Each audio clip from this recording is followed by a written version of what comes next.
Hi guys, അപ്പോൾ ഇന്നത്തെ വീഡിയോയിൽ മിനിയേച്ചർ ZS മോഡലിൻ്റെ ഡീറ്റെയിൽസ് കാര്യങ്ങൾ ചെയ്യാൻ വേണ്ടിയിട്ടാണ് പോകുന്നത്. അപ്പോൾ നേരെ വീഡിയോയിലിട്ടു. ഇതാണ് വണ്ടി. ഇത് ഏകദേശം എടുത്ത് വരുന്നത് 10 സെൻറ്റിമീറ്റർ ആണ്. അതേപോലെ ഹൈറ്റ് വരുന്നത് 12 സെൻറ്റിമീറ്റർ. അതേപോലെ ലെങ്ത്ത് വരുന്നത് ഏകദേശം 37 സെൻറ്റിമീറ്റർ ആണ്. അപ്പോൾ ഗൈസ്, ഈ വണ്ടി ചെയ്തിട്ടുള്ളതെന്ന് വെച്ചാൽ ഫോം ഷീറ്റ്, ഫ്ലക്സ് കിക്ക്, ഗമ്മൊക്കെ യൂസ് ചെയ്തിട്ടാണ്. അപ്പോൾ ഗൈസ്, ഫ്രണ്ട് ലുക്ക് ഏകദേശം ഇങ്ങനെയാണ് വരുന്നത്. വണ്ടി ഈ ഗ്ലാസ് ആയിട്ട് ചെയ്തിട്ടുള്ളത് OHP ഷീറ്റാണ്. അതേപോലെ ഒരു ഡമ്മി ടോപ്പ് ലൈറ്റ് ചെയ്തിട്ടുണ്ട്. മിറർ ഒക്കെ ജസ്റ്റ് ചെയ്താണുള്ളൂ. അതേപോലെ ലിപ്പ് വരുന്നത് ഇങ്ങനെയാണ് വണ്ടിയുടെ ഓവറോൾ ലുക്ക്. അതേപോലെ ഗൈസ്, വണ്ടി ഞാൻ മാക്സിമം ഒന്നുമല്ല, എന്നാലും ഡീറ്റെയിൽസ് ചെയ്യാൻ വേണ്ടി നോക്കിയിട്ടുണ്ട്. ഏകദേശം ഹെഡ്ലൈറ്റ് വരുന്നത് ഇങ്ങനെയാണെന്ന് കാണേണ്ട കാര്യമില്ല. ഹെഡ്ലൈറ്റ് ഡമ്മിയായിട്ട് ഒരു പെയിൻറ്റിലാണ് ചെയ്തിട്ടുള്ളത്, ഫാബ്രിക് പെയിൻറ്റ്. അതേപോലെ വൈപ്പർ കാര്യങ്ങളൊക്കെ ജസ്റ്റ് ഫിറ്റ് ചെയ്തിട്ടേ ഉള്ളൂ അവിടെ. പിന്നെ വണ്ടിയിൽ വരുന്ന ചെറിയൊരു മിററുണ്ട് ഈ സൈഡ് ലൈറ്റ്, അതും ചെയ്തിട്ടുണ്ട്. അതേപോലെ ഡോർ ഭാഗത്തിലേക്ക് വരുന്നതാണെങ്കിൽ ജസ്റ്റ് ഷോ പീസാണ് ചെയ്തിട്ടുള്ളത്. അപ്പോൾ ഗൈസ്, സൈഡ് ഇങ്ങനെയാണ് വരുന്നത്. ഒരു 10% പണി ബാക്കി പെൻഡിങ് ഉണ്ടെന്ന് വേണമെങ്കിൽ പറയാൻ എനിക്ക് സാധിക്കും. കാരണം ഒരു ലൈറ്റ് സൈഡിൽ വന്നിട്ടുണ്ട്, അത് ചെയ്തിട്ടില്ല. അതേപോലെ ബാക്ക് ടയർ ഡീറ്റെയിൽസ് ചെയ്യാൻ ബാക്കിയുണ്ട്. അങ്ങനെയൊക്കെ പണി കുറച്ച് ബാക്കിയുണ്ട്. പിന്നെ സൈഡിലുള്ള ആ കമ്പുണ്ടല്ലോ പിടിക്കുന്നത്, അതൊന്നും ചെയ്യാൻ ബാക്കിയുണ്ട്. അങ്ങനെയൊക്കെയുള്ള പണി മാത്രമേ ബാക്കിയുള്ളൂ. അതേപോലെ ഫുള്ള് സൈഡിലും അങ്ങനെ ഡീറ്റെയിൽസ് ചെയ്യാൻ വേണ്ടി നോക്കിയിട്ടുണ്ട്. അപ്പോൾ ഗൈസ്, ഇതാണ് എൻ്റെ ഇൻസ്റ്റ ID വരുന്നത്. ഒന്ന് ഡൗട്ട്സ് ഒക്കെ ഉണ്ടെങ്കിൽ ഒന്ന് മെസ്സേജ് അയച്ചാൽ മതി. അപ്പോൾ ഗൈസ്, ഇൻറ്റീരിയർ സീറ്റ് കാര്യങ്ങളൊക്കെ ഒന്നും ചെയ്തിട്ടില്ല. ഇത് ജസ്റ്റ് ഗ്ലാസ് ഒട്ടിച്ച് അതിനെ ബാക്കിൽ പെയിൻ്റ് അടിച്ചതാണ്. അങ്ങനെയാണ് ഇത് ഒരു കൂളിംഗ് അടിച്ച എഫക്റ്റിലാണ് കിട്ടിയിട്ടുള്ളത്. അതുകൊണ്ട് ഇൻറ്റീരിയർ ഒന്നും ചെയ്യാൻ വേണ്ടി ഞാൻ നോക്കിയിട്ടില്ല. ഗൈസ്, വണ്ടിയുടെ ബാക്ക് വന്നിട്ടുള്ളത് ഇങ്ങനെയാണ്. ഇതിൽ ഗ്ലാസ്സിലായിട്ട് വന്നിട്ട് കലീം എന്ന എഡിഷനും, അതേപോലെ ബാക്കിൽ ഒരു ആനയുടെ sticker, the king of kumki എന്ന പേരിൽ ഒരു സ്റ്റിക്കർ വന്നിട്ടുണ്ട്. അതേപോലെ ബ്രേക്ക് ലൈറ്റ് ജസ്റ്റ് കളർ അടിച്ചാൽ മാത്രമേ ഉള്ളൂ, അതിന് കൂടുതലൊന്നും ചെയ്തിട്ടില്ല. ഇനി ലൈറ്റ് വർക്ക്സ് വേണമെങ്കിൽ ഒന്ന് കമൻറ്റ് അയച്ചാൽ മതി, ഞാൻ നോക്കാം എന്താ ചെയ്യാൻ പറ്റുക. ഫുഡേയും ഇല്ല, അല്ലെങ്കിൽ ഇങ്ങനെ വരും. ഇവിടെ ഒരു പ്രകാശിൻ്റെ ലോഗോ ചെയ്യാൻ ബാക്കിയുണ്ട്. അതേപോലെ ഇത് വണ്ടി രജിസ്ട്രേഷൻ ആയിട്ടുള്ളത് KL 14AF 4757 എന്ന നമ്പറിലാണ്. അപ്പോൾ ഗൈസ്, ഇവിടെ വണ്ടിയുടെ ടീം ഗാലക്സി ഒഫീഷ്യൽ എന്ന ഇൻസ്റ്റ ID കൊടുത്തിട്ടുണ്ട്. വണ്ടിയിലുള്ള പോലെ തന്നെയാണ് ചെയ്തിട്ടുള്ളത്.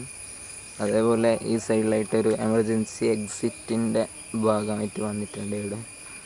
അതിൻ്റെ സ്റ്റെപ്സ് കാര്യങ്ങളൊക്കെയാണ് ഇവിടെ വന്നിട്ടുള്ളത്. അതേപോലെ ഈ സൈഡ് ഇങ്ങനെയാണ് ഓവറോൾ ലുക്ക് വരുന്നത്. അതേപോലെ ഇത് ബേസിക്സ് ആയതുകൊണ്ട് ഇപ്പോഴത്തെ മോഡലുള്ള ഈ സൈഡിലൊരു ഈ ഷേപ്പിലുള്ള കാര്യങ്ങളൊക്കെ വന്നിട്ടുണ്ട്. അപ്പോൾ ഗൈസ്, വണ്ടിയിൽ കുറച്ച് ഫിനിഷിങ് ഡൗൺ ആയിട്ടാണ് എനിക്ക് തോന്നുന്നത്. കാര്യങ്ങൾ എന്താണെന്ന് വെച്ചാൽ, ഇപ്പോൾ ഇത് ഏകദേശം 3ാമത്തെ വണ്ടി ആയിട്ടാണ് തോന്നുന്നത് ഫോം ഷീറ്റിൽ. 4ാമത്തെ വണ്ടിയാണിത്. അതുകൊണ്ട് കുറച്ച് ഏകദേശം 2.5 കൊല്ലമായിട്ടാണ് ഞാൻ ഈ ഫീൽഡിലേക്ക് വന്നിട്ടുള്ളത്. അതുകൊണ്ട് കുറച്ച് കുറവ് കാര്യങ്ങളൊക്കെ ഉണ്ട്, എന്നാലും നോക്കിയിട്ടുണ്ട് മാക്സിമം ഫിനിഷ് എത്തിക്കാൻ. ഇനിയുള്ള വണ്ടികളായിട്ട് ഞാൻ ശരിയാക്കാൻ നോക്കാം. അപ്പോൾ ഗൈസ്, വണ്ടിയുടെ ക്വാർട്ടർ ഗ്ലാസ്സിലായിട്ട് ദ പാർട്ടി ആനിമൽ എന്നും, അതേപോലെ താഴത്തെ ഗ്ലാസ്സിൽ AC വണ്ടിയാണെന്നും, അതേപോലെ സൈഡിൽ ദ ബ്ലഡ് ലൈൻ, അതേപോലെ ടീം ഗാലക്സിൻ്റെ ലോഗോ വന്നിട്ടുണ്ട്. ഈ സൈഡ് ഇങ്ങനെയാണ് വന്നിട്ടുള്ളത്. ഡ്രൈവർ ഡോറിൻ്റെ താഴെ ഡ്രൈവറിന് കയറി ഇറങ്ങാൻ പറ്റിയിട്ടുള്ളൊരു സ്റ്റെപ്പ് വന്നിട്ടുണ്ട്. അതേപോലെ ലിപ്പ് കുറച്ച് പണി ബാക്കിയുണ്ട്. ഈ സൈഡിലത്തെ ഒരു ഇങ്ങനെ വരുന്ന പോർഷനുണ്ട്, അത് വെക്കാൻ ബാക്കിയുണ്ട്. അതേപോലെ മറ്റേ കുത്ത് വരുന്നില്ലേ, അത് വെക്കാൻ ബാക്കിയുണ്ട്. അതേപോലെ വണ്ടി ഇപ്പോൾ അപ്ഡേഷൻ ആയിട്ടുണ്ട്, ഒറിജിനൽ വണ്ടി. അതേപോലെ കുറച്ച് ചെയ്യാൻ ബാക്കിയുണ്ട്. അതേപോലെ ഇവിടെ ഒരു മിറർ വരാൻ ബാക്കിയുണ്ട്. ഗൈസ്, ഇത് ചെയ്യാൻ വിട്ടുപോയതാണ്, വരും, ചെയ്യാം. അതേപോലെ ലുക്ക് വന്നിട്ടുള്ളത് ഇങ്ങനെയാണ്. ഗൈസ്, ഈ വണ്ടി ചെയ്യാൻ വേണ്ടി ഒരുപാട് ആൾക്കാർ എന്നെ സപ്പോർട്ട് ചെയ്തിട്ടുണ്ട്. അവർക്കൊക്കെ താങ്ക്സ് ഈ വീഡിയോയിൽ പറയുകയാണ്. അപ്പോൾ ഗൈസ് ഈ വണ്ടിയുടെ മെഷർമെൻറ്റ് കാര്യങ്ങളൊക്കെ വേണമെന്നുണ്ടെങ്കിൽ ഇൻസ്റ്റയിൽ ഒന്ന് മെസ്സേജ് അയച്ചാൽ മതി, ഞാൻ അയച്ചു തരാം. വീഡിയോ ഒക്കെ ചെയ്യാൻ വേണ്ടി കുറച്ച് ലിമിറ്റേഷൻ ഉണ്ട് ഗൈസ്, അതുകൊണ്ടാണ് ഇങ്ങനെ, ഇല്ലെങ്കിൽ വീഡിയോ ചെയ്യാമായിരുന്നു. അപ്പോൾ ഗൈസ് ഇതിൻ്റെ ഫസ്റ്റത്തെ ഒരു വ്ളോഗൊന്നുമല്ല, ഡീറ്റെയിൽ വീഡിയോ ആണ്. എന്തെങ്കിലും മിസ്റ്റേക്സ് കാര്യങ്ങളൊക്കെ കുറേ ഉണ്ടാവും, അത് ഇനി വരുന്ന വീഡിയോ ആയിട്ട് ഞാൻ നേരാക്കാൻ നോക്കാം. അപ്പോൾ ഈ വീഡിയോയിൽ ഇത്രയൊന്നും പറയാനുള്ളൂ, കൂടുതലൊന്നും പറയാനില്ല ഈ വണ്ടിയുടെ പറ്റി. അപ്പോൾ ഗൈസ് വണ്ടിയുടെ ഡീറ്റെയിൽസ് ഇത്രയൊക്കെ ഉള്ളൂ പറയാനായിട്ടുള്ളത്. ഇനിയുള്ള അപ്ഡേഷൻ ആയെങ്കിൽ ഇനിയുള്ള വീഡിയോസ് വരുന്നതാണ് ബാക്കിൽ തന്നെ. അതേപോലെ ഇനി 1S കിങ് ബുൾ ചെയ്യുന്നുണ്ട്, അത് ഉടനെ വീഡിയോ വരും. വർക്കിങ്ങിലാണ് ഉള്ളത്, അത്രയൊക്കെ ഉള്ളൂ പറയാൻ. അപ്പോൾ ഗൈസ് ഈ വണ്ടി ആർക്കെങ്കിലും വേണമെന്നുണ്ടെങ്കിൽ എന്നെ കോൺടാക്റ്റ് ചെയ്യാം.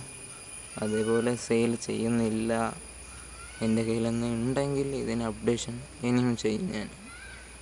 അപ്പോൾ ഗൈസ് ഓർഡർ വർക്കൊക്കെ ഉണ്ടെങ്കിൽ ഒന്ന് എൻ്റെ ഇൻസ്റ്റ ഐ.ഡിയിൽ ഒന്ന് മെസ്സേജ് അയയ്ക്കുക, ചെയ്ത് കൊടുക്കുന്നതാണ്. അതേപോലെ ഡൗട്ടൊന്ന് എന്തെങ്കിലും ഉണ്ടെങ്കിൽ മെസ്സേജ് അയയ്ക്കുക. അതേപോലെ ഇതിൻ്റെ അഭിപ്രായങ്ങളൊക്കെ ഉണ്ടെങ്കിൽ ഒന്ന് ഈ വീഡിയോൻ്റെ കമൻറ്റ് ബോക്സിലായിട്ട് അറിയിക്കുക നിങ്ങളുടെ അഭിപ്രായം എങ്ങനെയുണ്ടെന്ന്. അത്രയൊക്കെ ഉള്ളൂ ഗൈസ് ഇതിൻ്റെ വീഡിയോ ആയിട്ട് വന്നിട്ടുള്ളത്. അപ്പോൾ ഗൈസ് ഈ വീഡിയോ ഇത്രയേ ഉള്ളൂ. Thanks for watching. ഇനിയുള്ള വീഡിയോ ഇങ്ങനെ സപ്പോർട്ട് ചെയ്യാം, ഒന്ന് കമൻറ്റിൽ അറിയിക്കുക എങ്ങനെയുണ്ട് വീഡിയോ. അതേപോലെ വണ്ടിയുടെ പറ്റി കാര്യങ്ങളൊന്നും കമൻറ്റിൽ അറിയിക്കുക, മാക്സിമം ഷെയർ ആക്കുക. ബൈ.